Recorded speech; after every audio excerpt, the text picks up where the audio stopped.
అదే RTV app వార్తల్ని క్షణాల్లో చదివే అవకాశం ఉంటుంది. ఒక న్యూస్ పేపర్, ఒక టెలివిజన్ ఛానల్ మీ చేతుల్లో ఎప్పుడూ ఉంటాయి. ఈరోజు అనంతపురం సిసిఎస్ టీం ఒక మంచి వర్క్ చేయడం జరిగింది. ఇంటర్స్టేట్ రాబరీ గ్యాంగ్ 5 మంది ముఠాని పట్టుకోవడం జరిగింది. వీళ్ళు స్పెసిఫిక్గా ఊరు బయట ఉన్నటువంటి పెట్రోల్ బంక్స్ని టార్గెట్ చేయడం, అదేవిధంగా టైర్స్, లారీ టైర్స్ కానీ ఆర్ వెహికల్ టైర్స్ని ఫోకస్ చేయడం, ఇలాంటి దొంగతనాలు చేసే గ్యాంగ్. దీంట్లో 5 మంది పవార్, దత్తారి నాయక్, బాబానంద షిండే, సురేష్ పవార్, అశోక్ ధర్మ అని 5 మంది. వీళ్ళందరూ కూడా మహారాష్ట్రకు చెందినవారు.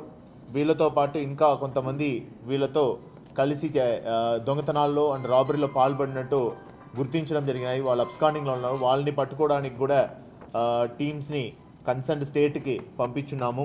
అదేవిధంగా ఈరోజు వీళ్ళ దగ్గర నుంచి దాదాపు 3,50,000 వర్త్ ఆఫ్ డీజిల్, అదేవిధంగా 3,50,000 వర్త్ ఆఫ్ క్యాష్, 2 లారీలు ఇవి ఈరోజు వీళ్ళ దగ్గర నుంచి స్వాధీనం చేసి వీళ్ళని ఈరోజు రిమాండ్కి పెడుతున్నాము. వీళ్ళ మోడస్ ఏంటంటే ఊరు బయట ఉన్నటువంటి పెట్రోల్ బంక్స్ని ఎక్కువ టార్గెట్ చేసి అక్కడ 12 తర్వాత ఏదైతే క్యాష్ ఆ రోజు వాళ్ళ దగ్గర కలెక్షన్ అయినాయో అది దొంగతనం చేస్తూ, అదేవిధంగా ఆడ ట్యాంక్ నుంచి డీజిల్ని కూడా దొంగతనం చేసే ముఠా. వీళ్ళ మీద కేసులు కర్ణాటక, మహారాష్ట్ర, మన రాష్ట్రంలో సత్యసాయి డిస్ట్రిక్ట్లో 2, అదేవిధంగా గుర్రంకొండ అన్నమయ్య డిస్ట్రిక్ట్లో కేసులు ఉన్నాయి. ఈరోజు ఆ కన్సర్న్ ఆఫీసర్స్, కన్సర్న్ డిస్ట్రిక్ట్స్ వాళ్ళకు కూడా ఇంటిమేషన్ చేయడం జరిగింది. ఈ యొక్క మంచి వర్క్లో గట్టిగా చేసిన సిసిఎస్ టీం వాళ్ళందరూ కూడా రివార్డ్ రాయడం జరుగుతున్నాయి.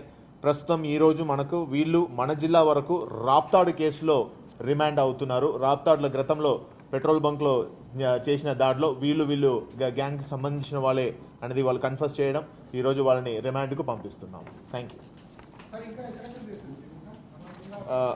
Karnataka, Maharashtra, then Battalapalli Satyasai district, Gurramkonda Annamayya. ఇది ప్రస్తుతం ఇప్పుడు వీళ్ళు చెప్పిన కేసెస్ అండి. సబ్సిక్వెంట్గా వీళ్ళని పోలీస్ కస్టడీ తీసుకొని కూడా విచారించడం జరుగుతుంది.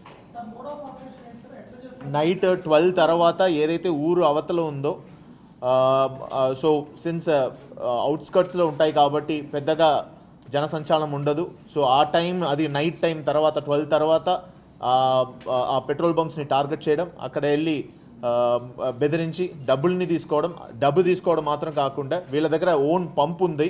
ఆ పంపు ద్వారా అక్కడ ఉన్నటువంటి పెట్రోల్ ట్యాంక్ నుంచి డీజిల్ని కూడా రాబరీ చేయడం వీళ్ళ మోడస్ ఆపరెండి. రిసీవర్స్ 2 కూడా ఈరోజు పట్టుకున్నాము. వాళ్ళని కూడా 411 కింద రిమాండ్ చేస్తున్నాము. వీళ్ళు మళ్ళీ వెళ్ళి అమ్మేయడమే వీళ్ళ మోడస్. ఇప్పుడు ఏదో చెప్పాను కదండి, we have cases in Gurramkonda, then అన్నమయ్యలో ఒక కేసు ఉంది, అండ్ కర్ణాటక అండ్ మహారాష్ట్రలో కేసెస్ ఉన్నాయి.